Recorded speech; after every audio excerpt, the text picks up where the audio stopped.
É com muita alegria que nós estamos aqui retornando ao Lares Unidos para mais uma oportunidade de estudo, né, e de aprendizado sobre o Evangelho à luz da doutrina espírita.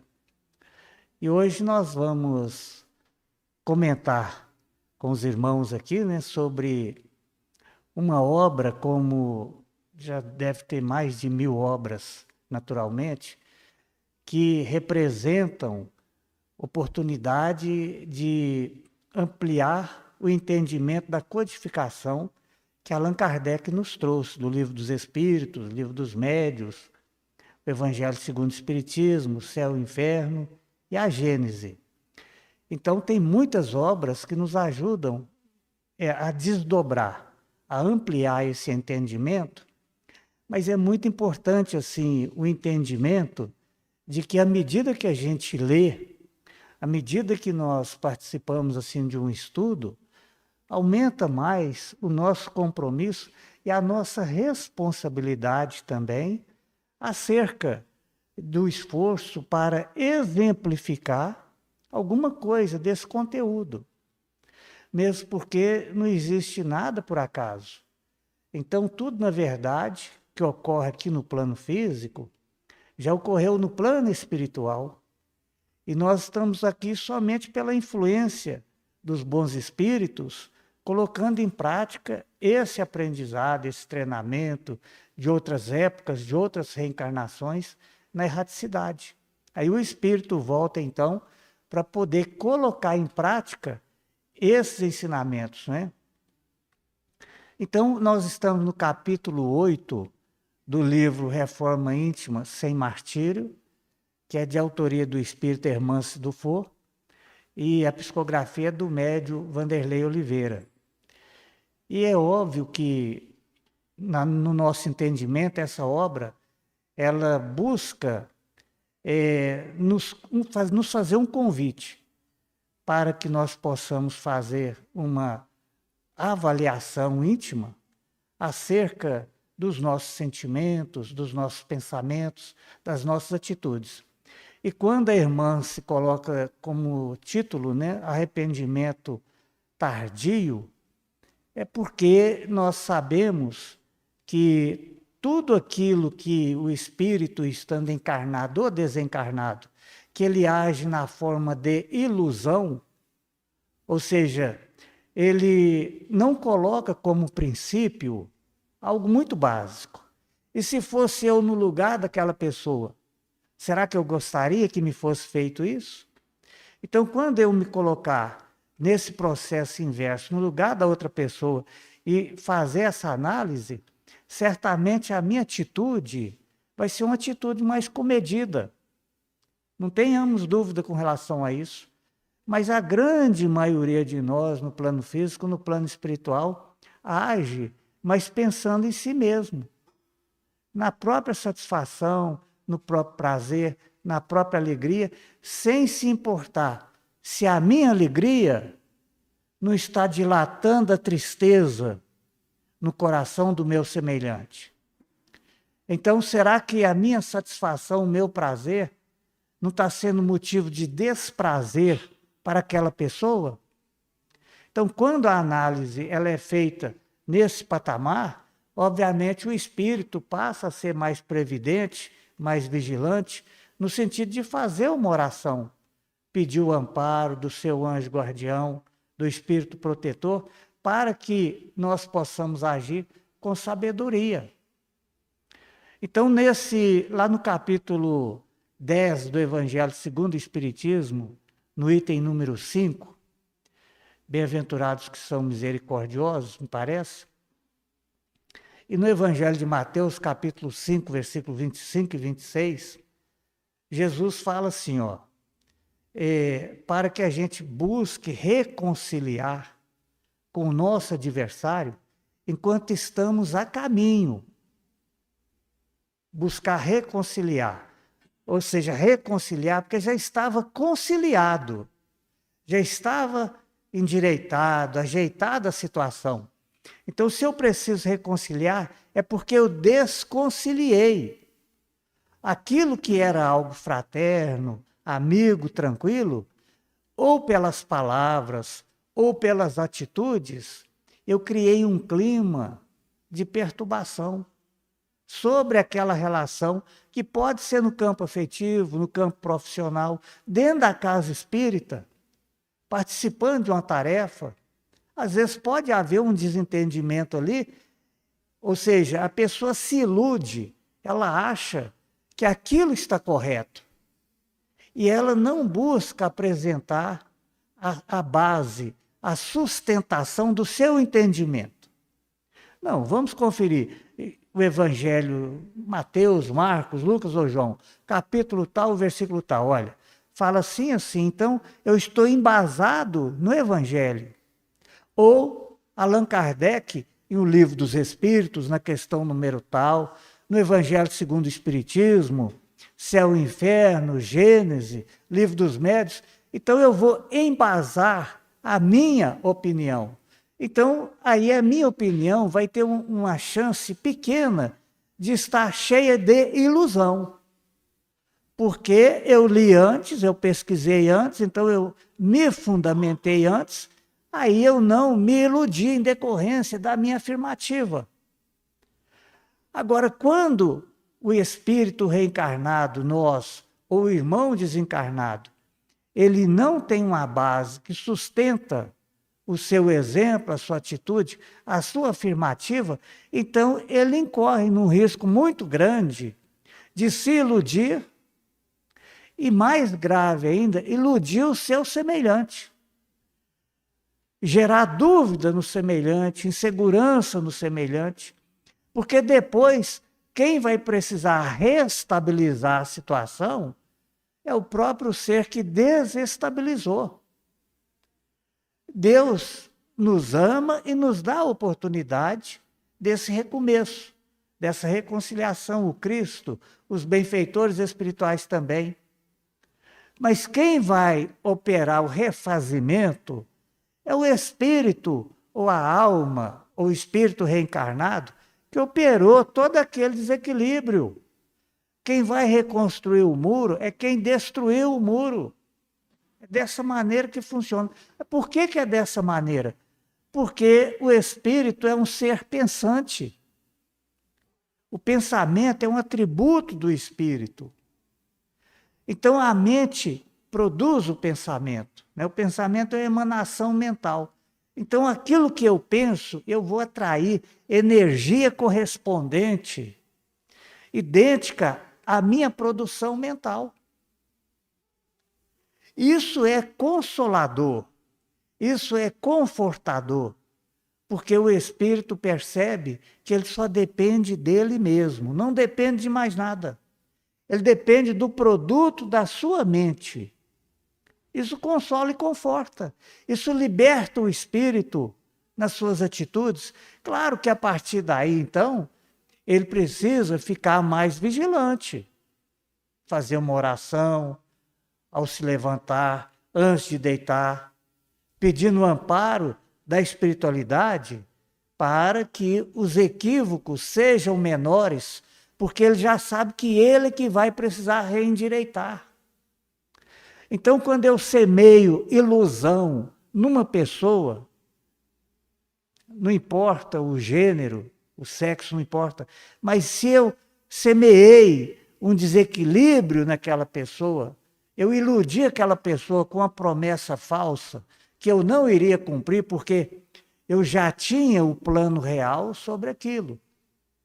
E aquele momento de ilusão eu fiz sabendo que não era correto e tendo consciência de que eu estava criando possivelmente um desalento na vida daquela pessoa. Porque se a pessoa onde eu semeei a vibração, se é um espírito mais elevado, ele vai fazer uma oração, pedir o amparo ao Cristo, à espiritualidade maior, e vai me perdoar. Se é um espírito voltado para o Evangelho, habituado às atividades de uma casa cristã, espírita ou não, habituado ao culto cristão no lar, há um esforço para familiarizar-se mais com o Evangelho. Então, percebendo aquela situação, ele vai fazer uma oração para mim, aquele espírito, e não vai entrar na minha sintonia. Mas espírito assim existe, mas é raro. Porque nós estamos aqui em um mundo de expiação e prova, onde predomina o egoísmo, predomina o vício, a paixão, nos nossos corações. Isso é uma realidade. Então, a irmã Dufour, ela busca mostrar isso para nós. Existe o arrependimento no momento certo em que houve o equívoco, e existe o arrependimento tardio. É claro que não vai faltar ditado assim, antes tarde do que nunca. É preferível pingar do que secar. Claro, porque nós sabemos que Deus não criou nenhum espírito para ficar aí semeando discórdia, perturbando a caminhada. Não, Deus é amor. Então, o amor existe em todas as obras da natureza, desde o mineral, o vegetal, o hominal, o animal, o hominal, né, o reino humano. Então, nos 4 reinos da natureza, na visão espírita, ou os 3, né, mineral, científico, vegetal, não importa, quaisquer que sejam, aí o nível que o espírito esteja no mineral, no vegetal, no animal, no nominal, a essência do Criador está dentro dele. Porque como o evangelista João diz na primeira carta, aquele que não conhece a Deus não sabe o que é o amor, porque Deus é amor. Né? Então, quem não conhece a Deus não sabe o que é amar, porque Deus é amor. Então, da mesma maneira que o escritor escreve um livro, ele escreveu o livro, o crítico literário, pegando aquela obra, estudando a obra, analisando a obra de forma pormenorizada e conhecendo a vida do escritor, ele vai perceber pontos em comum na obra e no autor. O produtor de um filme também, a mesma coisa. Há um liame entre o produtor e o autor. Então, isso nós percebemos aqui. Às vezes você chega num determinado lugar, pela forma da eletricidade, de um three-way, você fala assim, isso aqui é do fulano de tal. Você chega numa costura, numa roupa, você fala assim, isso aqui é o dedo da fulana de tal, da costureira. Você conhece o tempero da comida da pessoa, quando tem alguma diferença, você vai lá na cozinha e fala assim, eu sabia que não era fulano. Agora, Deus não vai nos conhecer? Vamos abrir o nosso raciocínio? Então, Deus não vai nimbar, Deus não vai envolver de amor aquele pedregulho que a gente descarta. O amor está nele. Não é porque eu não consiga voltar para dentro de mim mesmo e descobrir o reino de Deus dentro de mim, que eu tenho autoridade para dizer que Deus não está ali, em absoluto. Não, Deus está em todos os lugares. A questão é eu estar com Deus. É o meu pensamento ser voltado para Deus. Essa que é a grande diferença. Então, Deus nos ama. Isso é líquido e certo. A questão é, eu amo a Deus? Essa que é a grande questão. O Cristo nos ama, eu amo o Cristo. Então, quando eu amo uma pessoa, quando eu amo um ser, eu procuro saber qual é o gosto da pessoa. O que é que dá prazer à pessoa. Então, eu amo a pessoa, eu vou fazer do jeito que ela gosta. Eu quero ver a pessoa feliz. Agora, se eu exploro a pessoa, eu não estou amando a pessoa. Se eu ridicularizo a pessoa, eu não estou amando a pessoa. Se eu estabeleço preconceito com relação à pessoa, eu não estou amando a pessoa em absoluto. Então, a irmã Dufour, ela vem nos chamar a atenção para aquilo que é intracorpóreo, ou seja, aquilo que é entre os seres. Então, o intracorpóreo é o que está dentro de mim, é o que está no meu coração. E Jesus, e a neurociência, ela adota isso, e o Vanderlei Oliveira é um terapeuta que atua na área também da psicologia, o médium, autor do livro, e a irmã Dufour, as obras dela têm um cunho psicológico muito profundo, mas é uma psicologia cristã, uma psicologia dentro do Evangelho, sem criar ilusão, mas buscando nos desiludir dos caminhos equivocados de outras horas, de outros momentos. Então, quando ela vem nos chamar a atenção para a questão do intracorpóreo, ou seja, do que está no meu coração, no seu coração, é porque Jesus, no Evangelho segundo o Espiritismo também, ele afirma assim para nós, ó, o que macula o ser não é o que entra pela boca, é o que sai pela boca, porque isso representa a realidade do seu coração, do meu coração. Ele chama a atenção assim, ó, o reino de Deus está dentro, em vós, em nós. Não está do lado de fora, em um livro, em absoluto. Não. Ele afirma assim, ó, vós sois deuses. Jesus afirma isso. E então nós vamos percebendo que, depois de 2000 anos, nós vamos percebendo a ciência, ela muda o nome, ela muda a terminologia, mas a essência é a mesma. É o que o Cristo nos trouxe há 2000 anos. Por isso que nós estamos numa fase de transição, entrando na regeneração.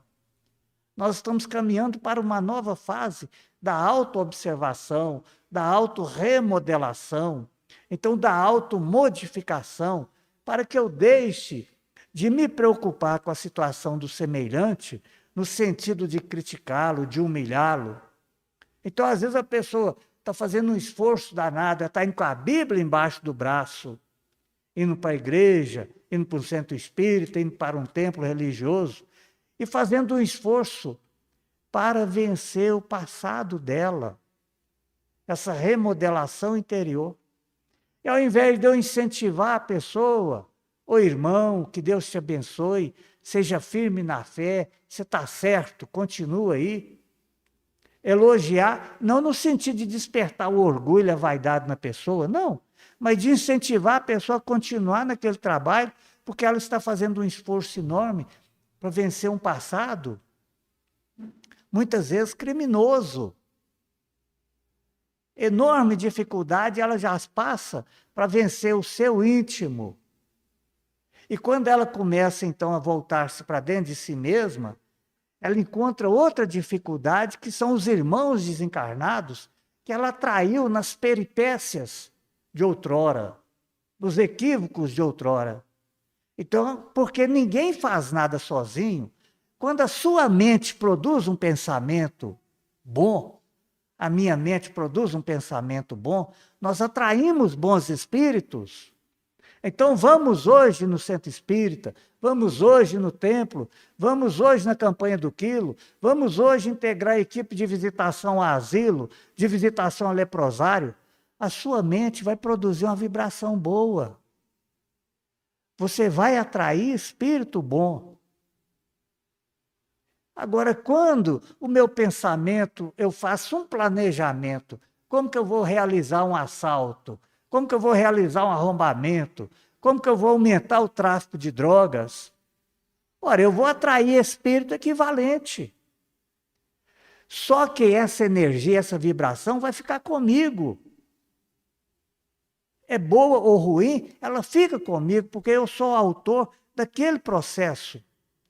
Então, em Mateus 16, 27, Jesus fala assim, ó, a cada um será dado segundo o seu merecimento. Então, ninguém recebe nada por acaso, ninguém experimenta uma situação por acaso, em absoluto. Então, nesse capítulo 8 do livro Reforma Íntima, Sem Martírio, a irmã Dufour, ela morava numa casa, uma residência no plano espiritual. E ela trabalhou a noite toda, e depois trabalhou a noite toda assim, junto das equipes espirituais aqui na crosta terrestre, socorrendo de todas as maneiras. Então trabalhou a noite toda. Quando chega em casa de manhã, ela vai cuidar da limpeza, dos afazeres necessários ali na residência dela. E em seguida, terminado isso, ela vai, então, para uma visita no Hospital Esperança. Fazer uma visita ao Hospital Esperança. Esse Hospital Esperança, ele foi fundado em 1920. 1920. E quem fundou o Hospital Esperança? Eurípides Barçanufo, médico extraordinário de Sacramento, lá no Triângulo Mineiro. Então, que criou o primeiro colégio espírita do Brasil, do planeta, o Colégio Allan Kardec, em Sacramento. Tem livro que fala da biografia desse católico extraordinário que não resistiu ao espiritismo e se tornou espírita em Sacramento. E ele era o ministro da Igreja Católica lá. Ele era o líder do grupo de jovens da Igreja Católica em Sacramento. Toda a família católica do Eurípides, o pai, a mãe, conhecidíssimo dentro da cidade. Então, editor, autor do jornal da Igreja Católica na localidade, conhecidíssimo Eurípides. Mas quando chega o momento em que ele não encontra resposta pelas intuições dele de outras épocas, de outras reencarnações, que ele não encontra uma lógica que o convença acerca da causa, da lei de causa e efeito, das práticas que ele vivencia, então ele tem a dificuldade para poder começar a trilhar por novos caminhos. Mas nós não vamos detalhar o Eurípides, porque não é o nosso tema. Certamente na biblioteca tem lá livro que fala da biblioteca que fala de obras do Eurípides Barçanufo, né, da trajetória dele. Mas então, ele faleceu em 1918 e já em 1920, no plano espiritual, ele funda o Hospital Esperança. É um hospital que atende irmãos católicos, irmãos protestantes, evangélicos, principalmente espíritas, no plano espiritual, que retorna ali com a mente desarmonizada, com desequilíbrios muitos. Isso ocorre. Agora, imaginem se não houvesse esses postos abençoados de socorro no plano espiritual, como o Hospital Esperança. Imaginem, o espírito, o corpo falece, ele retorna à vida espiritual em desalento. Então, perturbadinho da Silva, desequilibrado.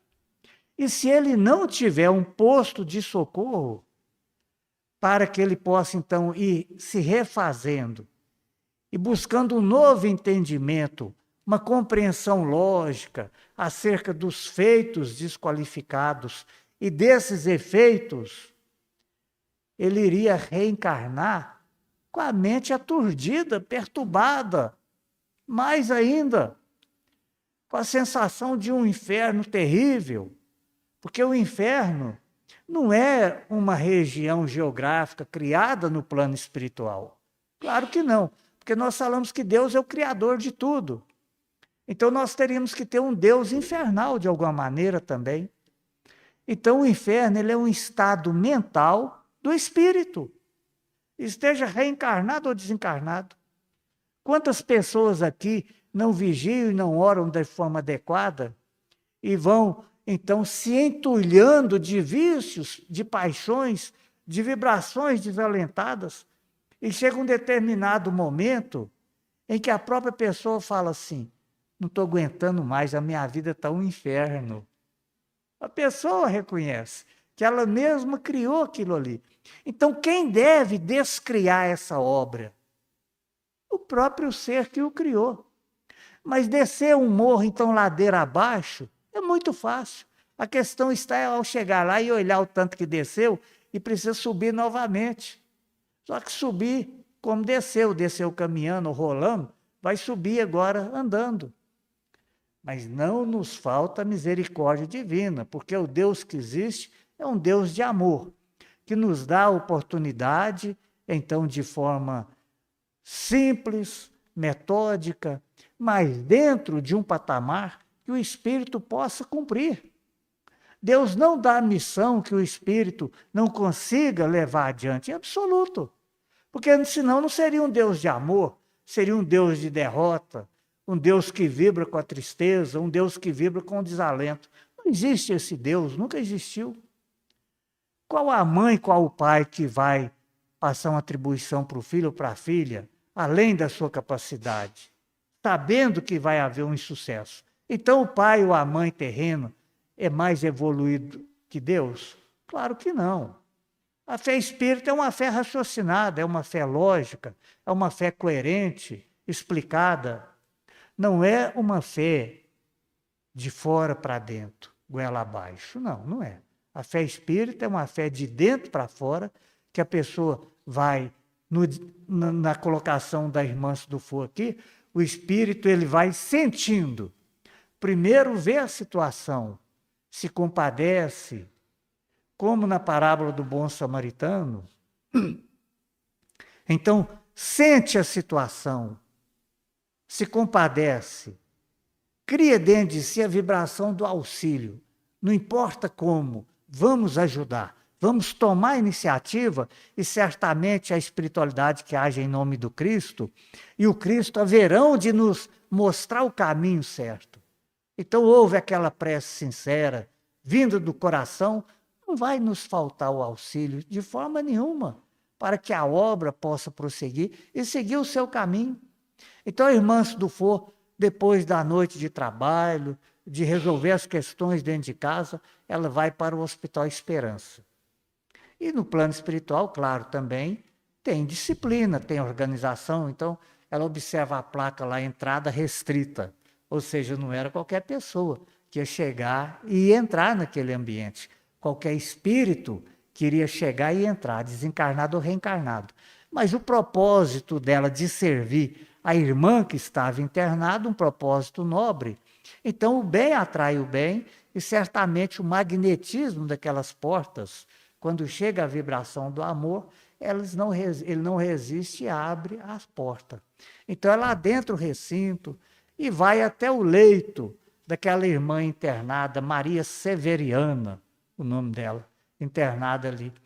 E ela chega, ela já tinha visitado a irmã no dia anterior e começa a conversa. Porque quando vai visitar uma pessoa enferma, seja no hospital, no asilo, no leprosário, no lar, é preciso uma preparação antes, uma prece, para que não aumente o desequilíbrio da pessoa enferma. Então ela já está por aqui com a enfermidade dela, de tê-la deixado no leito, de ter feito com que ela não pudesse ir ao trabalho e às festas, visitar os amigos. Então já basta disso com a pessoa. Então é preciso levar uma conversa de alegria, de otimismo, de prestatividade. O que é que você está precisando? Se você precisar de alguma coisa, eu vou deixar o meu número aqui, você pode me ligar. Se tem um acompanhante, fala com o acompanhante, faz uma oração com a pessoa. Isso é vibração elevada, é vibração boa. Então, às vezes, a pessoa vai visitar um enfermo e, terminada a visita, ela se sente melhor do que quando ela veio. Ou seja, ela foi mais beneficiada com a visita do que o próprio enfermo. Porque não era um enfermo revoltado, um enfermo iludido com as práticas da vida, não. Porque para que haja o arrependimento, para que haja o recomeço, a reconstrução, o espírito precisa se desiludir. Ele está iludido. O erro, o pecado é fruto da ilusão dele. Ele não mediu direitinho o leite e o fubá para fazer o bolo. Fez pensando no seu interesse. Então ele criou essa ilusão. Para que ele possa se recuperar, ele precisa do entendimento de que houve o equívoco para ele começar a trabalhar a desilusão dele. Então, depois dessa desilusão, ir sendo aumentada gradativamente, e os liames, antes fortalecidos pela ilusão, agora pela desilusão, o espírito começa a compreender. Nossa, onde que eu estava com a cabeça fazer uma besteira dessa, meu Deus do céu?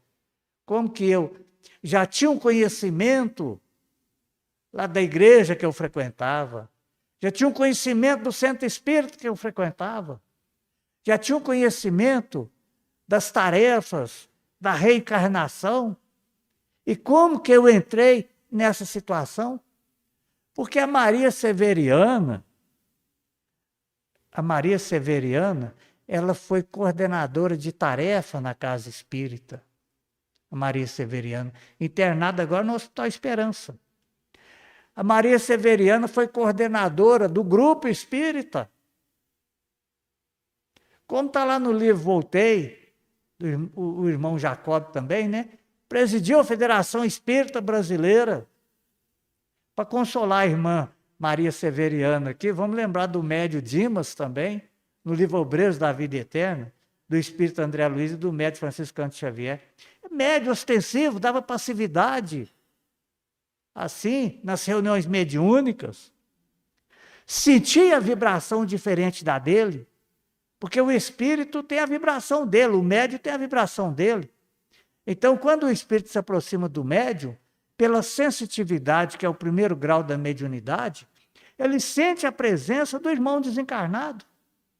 Se é um espírito bondoso, um espírito caridoso, como a irmã Dufour, então a vibração emociona o espírito, o médium, a pessoa. Às vezes a pessoa faz uma prece fervorosa, do fundo do coração. Nessa prece repetitiva, decorada. Nada contra a prece repetitiva, contra a prece decorada. Não, nada disso. Mas nós temos que lembrar o que está no livro Conduta Espírita, do médium Valdo Vieira, do médium Francisco Cândido Xavier, aliás, do médium Valdo Vieira, e do espírito André Luiz. Então, lá no capítulo Perante a Oração, o André Luiz chama a atenção para a gente ficar atento. Ele também não era contra a prece decorada, a prece repetitiva, memorizada, não. Mas ele fala o seguinte, é porque quando a pessoa usa essa prece, ela sabe que ela não vai errar. 50 vezes, 100 vezes que ela está fazendo a prece. Então, ela não se preocupa com o sentimento, ela não se preocupa em envolver as palavras no sentimento. Ou seja, ela fala da boca para fora, ela não fala do coração para fora. Agora, quando é espontânea com as próprias palavras, a pessoa, o espírito, tem que pensar no que está falando. Então, ele tem que trazer o seu raciocínio para as suas palavras. É isso que o André Luiz chama atenção. Então, essa nossa irmã presidiu a Casa Espírita, ela tinha todo um conhecimento do trabalho na Casa Espírita. E o médium, então, ele sente a presença do irmão desencarnado, a pessoa ora de forma fervorosa, aí de repente ela começa a chorar, se emociona, e depois que passa aquela emoção, que ela fez a prece, ela fala assim, que bobeira, eu não sei porque que eu estava preocupado, chorando com uma coisa tão boba desse jeito, tão boba agora, que o benfeitor espiritual veio e deu aquele abraço para lá de fraterno. Então a energia dela estava assim, com aquele abraço, ela fez isso aí, energia nova interagiu com ela, por isso que ela se sente melhor. Por isso que nós nos sentimos melhores depois de um estudo, depois de uma tarefa do passe, uma campanha do quilo, uma atividade no campo da caridade, porque os benfeitores espirituais vieram e nos envolveram naquela vibração. Então, a irmã Dufour, ela vai visitar a Maria Severiana e ela chega, e quando a pessoa vai visitar de coração para servir, ela chega, olha nos olhos da pessoa visitada, no caso do espírito visitado, e nota pela emoção do olhar, pela emoção do sorriso, pela emoção da respiração, dos gestos. É uma visita de coração para servir, para doar, numa interação verdadeira com o visitado. A irmã Dufour, ela logo fala assim, minha irmã, por que você está desse jeito? Aí ela não resiste. E ela apresenta a afeição de choro novamente, e aí quando ela faz a pergunta para Severiana, o Raul, que era o coordenador da ala, o Raul acena para a irmã Dufour, que queria conversar com ela, antes dela adentrar mesmo o diálogo com a Severiana. Aí, mais à parte, eles conversam. Aí ele fala assim, aqui, ó, deixa eu te contar uma coisa. A nossa irmã Severiana, ela conseguiu permissão para ter acesso à sua ficha reencarnatória. Porque também não é assim. Aqui você vai, digita no Google, vai no preâmbulo do livro, tem um histórico da pessoa ali. No filme aparece. Mas no plano espiritual não. Tem que ter merecimento moral. Aqui o dinheiro muitas vezes impera, impõe a aparência física, a capacidade intelectual. Muitas vezes ela predomina, a robustez física predomina. A nível espiritual não é isso. A nível espiritual predomina o que está no coração do homem, da mulher. Por isso que Jesus fala assim, ó, onde está o teu tesouro, está o teu coração.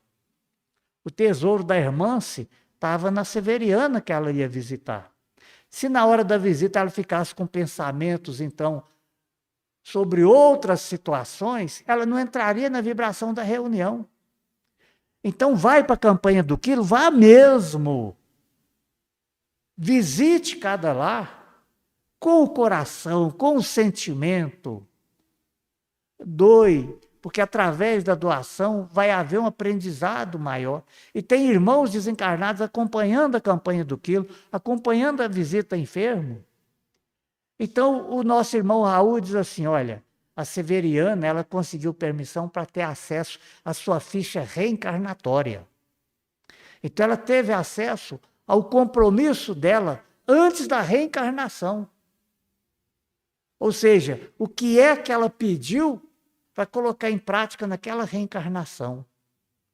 E, ao mesmo tempo, ela tinha, de forma viva na sua mente, o seu comportamento na última reencarnação.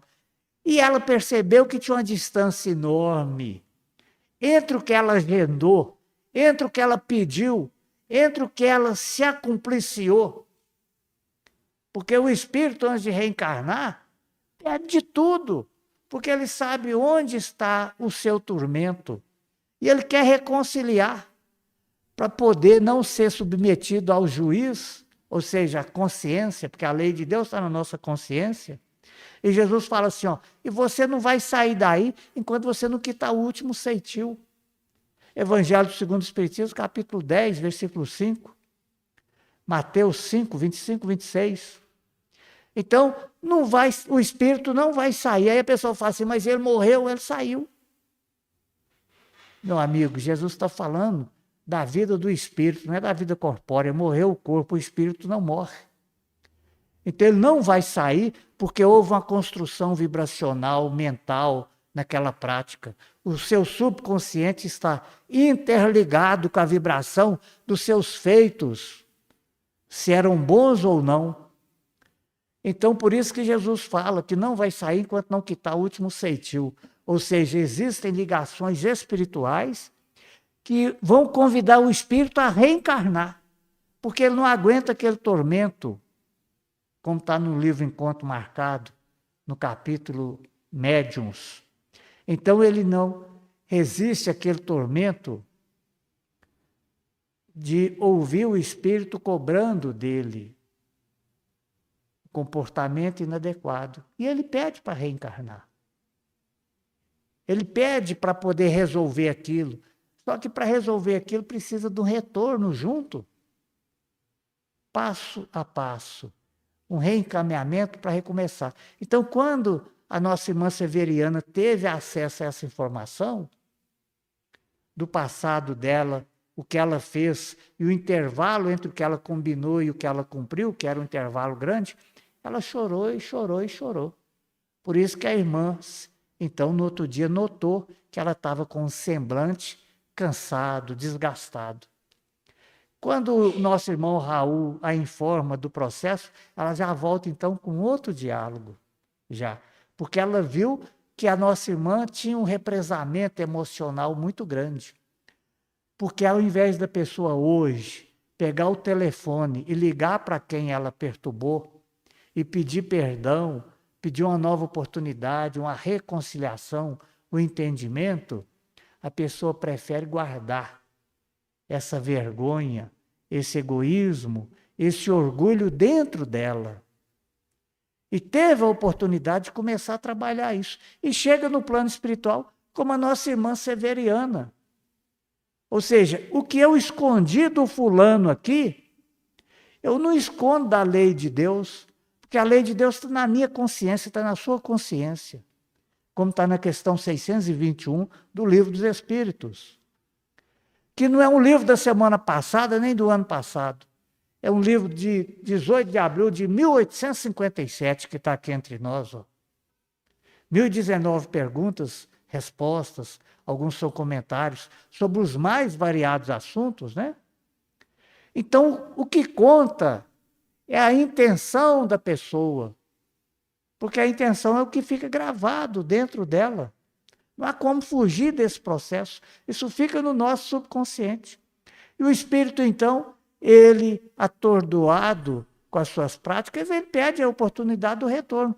E a irmã Severiana, então, ela já tendo conhecimento do porquê que ela estava internada no plano espiritual, ela começa a conversar com a irmã do Fox, começa então um novo entendimento naquele processo ali, para que ela pudesse se reabilitar. E ela passa a entender, então, que ela precisava se desiludir das ilusões praticadas. E qual foi a ilusão mais perturbadora que a nossa irmã Severiana praticou? Ela ficou grávida, solteira. E aí, então, o preconceito, a discriminação muito grande dentro da sociedade, a pressão também familiar, mudança de comportamento, às vezes, de pai, de mãe, de irmãos que ocorre nesse tipo de situação. Às vezes, quando a mulher mais precisava de um apoio naquele momento, mas ela é colocada de lado. E ela já vive um conflito enorme dentro dela. Às vezes não é a criança que ela, entre aspas, né, com interesse humano, não planejou. Mas não existe nada por acaso. Então não havia um planejamento consentâneo no plano físico, mas havia um planejamento maior a nível espiritual. Mas aí ela então começa a trabalhar a ideia de não aceitar a reencarnação, ou seja, a pensar no fatídico aborto. E ela começa a construir essa ideia e ela pratica um aborto mesmo.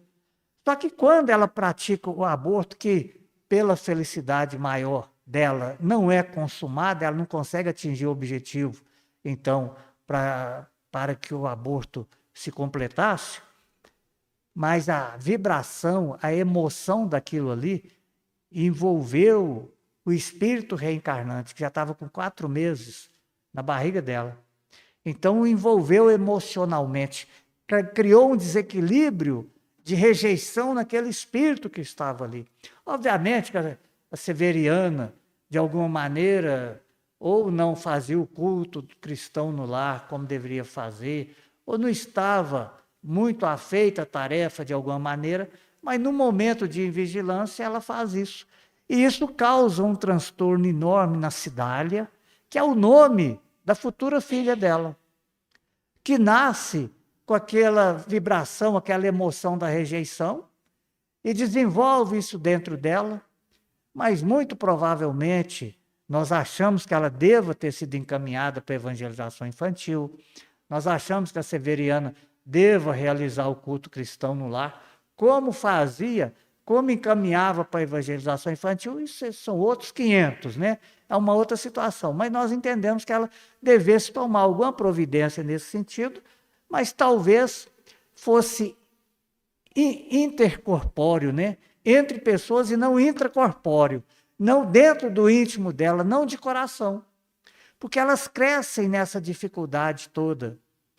E aí a nossa irmã, a Severiana, então, ela falece, retorna à vida espiritual, está lá internada em tratamento, e depois vem o veredito para ela poder reencarnar. E quando começa a preparação para a reencarnação dela, então ela já recuperada de alguma maneira de todas essas vibrações menos felizes, ela é encaminhada para trabalhar em centro de acolhimento ao aborto, ou a pessoas que abortaram, espíritos que foram abortados, então, naquele departamento para cuidar disso, para que ela já fosse se afinizando e tomando conhecimento da gravidade maior do que é a prática do aborto. Então, ela começa a se preparar já ali, como a gente vê nas obras de André Luiz, por exemplo, no livro Os Mensageiros, ele vindo para tarefas aqui no plano físico, à noite, principalmente, ou seja, os espíritos já vão participando das tarefas porque eles vão se preparando também para uma futura reencarnação, já se ambientando naquele lar, como Francisco de Assis, está no livro que fala da biografia dele, do espírito Miramês, psicografado pelo médium João Nunes Maia. Então nós vamos ver que já há toda uma preparação no plano espiritual, incursões que são realizadas diante dos futuros pais, no capítulo 13, também do livro Missionários da Luz, que fala da reencarnação do Segismundo. Então são N os exemplos, variados os exemplos que nós temos aí na doutrina espírita. Então ela começa a se preparar. E aí ela vai reencarnar. Quando ela vai reencarnar, a nossa irmã, a irmã Dufour, ela nos traz a informação que ela vai reencarnar como neta da Cidália. Ou seja, aquele espírito que ela pensou em abortar, tentou abortar, mas que pela vontade maior ela não conseguiu atingir o objetivo, agora, como mãe, vai recebê-la como neta, ou seja, ela vai ter a oportunidade de curtir o colo da avó. Então a avó vai ter a oportunidade, se ela for costureira, né, de fazer a roupinha, de fazer o lanche, levar para a escola, ficar com ela várias horas no dia. Então nós não sabemos o que é que está por trás de cada situação, de cada reencarnação, através do esquecimento do passado, que está lá no capítulo 5 do Evangelho segundo o Espiritismo, item 11, onde nós vamos descobrir que o espírito, ele tem intuição do passado dele. Ou seja, é só observar as tendências mais sutis, aquilo que a pessoa tem vontade de fazer, lá no fundo do coração dela, em qualquer nível de relação, familiar, afetivo, profissional, social, mesmo na instituição religiosa.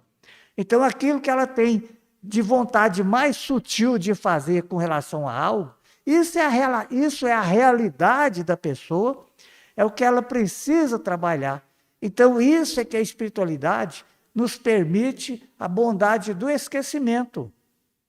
Mas esse esquecimento, ele é acentuado durante o nosso estado de vigília, como nós estamos aqui acordados, né, no plano físico. Então, ele continua existindo, mas nós não temos acesso a ele, porque nós temos o compromisso com a matéria, que nós precisamos espiritualizar mais as nossas atitudes, os nossos afazeres. Então, isso nos requer muita atenção. Mas quando nós deitamos para dormir, principalmente aquele espírito que antes de deitar, ele busca uma leitura edificante, né? Esses livros do Emmanuel aí, Pão Nosso, Caminho, Verdade e Vida, essa série dele, Palavras de Vida Eterna, que é um versículo do Evangelho, o Emmanuel comenta com muita simplicidade, minutos de sabedoria. Então, quando a pessoa ela tem essa preocupação com o sono, em ter boas companhias durante o sono, como a pessoa que ela vai para uma festa, então ela busca uma vestimenta adequada para aquela festividade que ela vai participar. Ela vai ao médico, ela busca então levar os exames adequados para a consulta, vai ao dentista, faz uma higiene bucal adequada. Agora, isso é o lado material, e é justo que haja essa preparação. É lógico, é coerente, é compreensível. Ninguém é contra isso, não.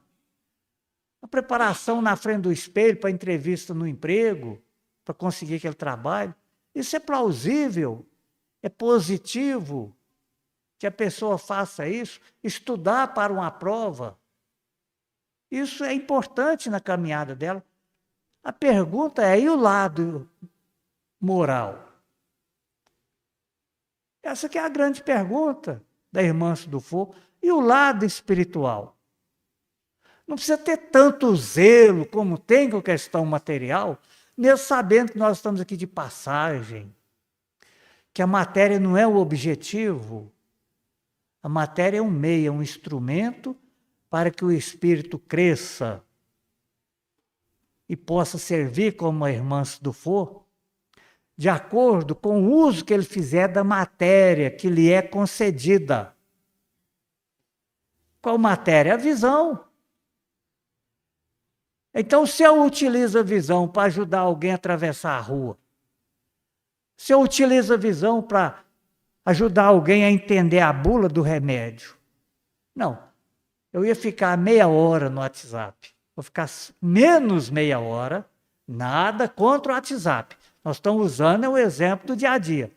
Então, eu ia ficar meia hora no WhatsApp, não vou ficar 20 minutos no WhatsApp, porque 10 minutos eu vou ajudar a dona ali, ó, a ler a bula do remédio dela. Eu estou usando a visão que Deus me deu, não só para mim, mas para poder auxiliar alguém. Quando eu olho o corte de cabelo de alguém, a unha que ficou bonita ali, eu elogio a pessoa, eu estou usando a minha visão para o bem. Quando eu vejo um defeito em alguém e critico aquilo, coloco o dedo lá e ainda faço assim, eu não estou usando a minha visão para o bem. Então, isso que a nossa irmã vem nos chamar a atenção aqui, para que o arrependimento não seja tardio. Porque a nossa irmã Maria Severiana, ela se arrependeu, ela se desiludiu, se arrependeu, começou a se preparar no plano espiritual, participando, então, de casa, de atendimento a pessoas que praticaram o aborto, ou que sofreram o aborto. Mas ela poderia ter começado antes, pelo conhecimento que ela já tinha, de nem pensar no aborto, de confiar mais na espiritualidade, nos irmãos reencarnados da casa espírita, que ela coordenava. Certamente ninguém deixaria de ampará-la, de auxiliá-la ali, em absoluto. Então ela tinha os recursos e deixou que os recursos passassem assim ao léu, passassem de liso na vida dela. Então, por isso que é importante nós começarmos a nos observarmos, né? Eu, principalmente, porque estou aqui tendo a oportunidade de ler e reler essa danada dessa lição, né? Muito agradável, muito profunda, ótima, excelente, mas eu preciso guardar alguma vírgula do texto no meu coração, ora. Alguma vírgula. Estou nem dizendo parágrafo, não. Mas eu preciso fazer alguma coisa de melhor em mim a partir do momento que eu li esse capítulo. Porque a lei de Deus é igual para todos nós. Então, para concluir o nosso estudo, nós selecionamos uma lição do livro Pão Nosso, que é um livro psicografado pelo médium Francisco Cândido Xavier e de autoria do Espírito Emmanuel. Esse livro contém 180 capítulos, 180 versículos, ou Mateus, Marcos, Lucas, João, ou das cartas depois do Evangelho, né? Então, essa passagem aqui está no Evangelho de Mateus, capítulo 5, versículo 25. Conciliação. Concilia-te depressa com o teu adversário, enquanto estás no caminho com ele, para que não aconteça que o adversário te entregue ao juiz, e o juiz te entregue ao oficial de justiça, e te encerrem na prisão. Então, Mateus 5, 25. O Emmanuel comenta da seguinte maneira esse versículo. Muitas almas enobrecidas, após receberem a exortação dessa passagem, sofrem intimamente por esbarrarem com a dureza do adversário de ontem, inacessível a qualquer conciliação. A advertência do mestre, no entanto, é fundamentalmente consoladora para a consciência individual. A severa palavra do Senhor, concilia-te, aqui entre aspas, o que equivale a dizer, faze de tua parte. Faze de tua parte, entre aspas, também. Corrige quanto for possível, relativamente aos erros do passado. Movimenta-te no sentido de revelar a boa vontade perseverante. Insiste na bondade e na compreensão. Se o adversário é ignorante, medita na época em que também desconhecias as obrigações primordiais e observa se não agiste com piores características. Se é perverso, categoriza-o à conta de doente e dementado em vias de cura. Faze o bem que puderes, enquanto palmilhas os mesmos caminhos, porque se for o inimigo tão implacável que te busque entregar ao juiz, de qualquer modo terás então igualmente provas e testemunhos a apresentar. Um julgamento legítimo inclui todas as peças, e somente os espíritos francamente impenetráveis ao bem sofrerão o rigor da extrema justiça. Trabalha, pois, quanto seja possível, no capítulo da harmonização. Mas se o adversário te desdenha os bons desejos, concilia-te com a própria consciência e espera confiante. O que importa não é o que o irmão ou irmã faz da sua boa vontade. O que importa é que a boa vontade esteja presente no seu coração, no meu coração. Então, nenhum de nós é responsável pelo feito alheio. Nós somos responsáveis pelo que nós fizermos, do que cada um de nós recebeu. Por isso que é importante o esforço, a vigilância e a oração, trilhando no caminho do bem. São 21 horas no ponto. Então é chegado o nosso momento, né? Nós estamos encerrando a nossa fala, agradecendo aí todos os irmãos e irmãs dos dois planos da vida, pela boa vontade, pelo carinho e, sobretudo, pela paciência de nos ouvir. Uma ótima noite a todos, que Jesus nos abençoe e até uma outra oportunidade, por aí, né, ou por aqui, pelos caminhos da vida, né? Que assim seja. Obrigado. Né? Receba a nossa gratidão, viu? Nosso agradecimento pelo estudo que você nos trouxe essa noite. Quanto esclarecimento. Nossa oportunidade. Com certeza. Rápido, né, Messer? Muito obrigada, Laci. Que Jesus abençoe e acompanhe até o retorno da sua casa, viu? Então, nós vamos fazer a prece para a gente terminar a nossa reunião com os nossos amigos que estão do outro lado da telinha, né, online, e depois a gente vai seguir com nossos recadinhos. Então, nós vamos agradecer a Deus, a Jesus, por mais oportunidade. Quanto ensinamento, quanto esclarecimento nós tivemos essa noite com o nosso companheiro Laci. Mas eu queria pedir também a todos, nesse momento, que nós pensássemos, que nós refletíssemos e pedimos a Deus a misericórdia pela paz mundial, pela paz lá do país de Israel, que tanto está sofrendo esses dias, né? Vamos pensar nas pessoas, os nossos irmãos que estão lá, e que Deus, com certeza, está amparando a todos. Senhor Jesus, esteja sempre conosco, querido. Obrigada, Senhor, pela oportunidade de estudarmos essa noite um pouco mais os ensinamentos do Cristo. Que possamos, Senhor, refletir sobre tudo que ouvimos aqui, sobre esse banquete celestial, com tantos ensinamentos. Que possamos, então, refletir sobre tudo que nós ouvimos, Senhor.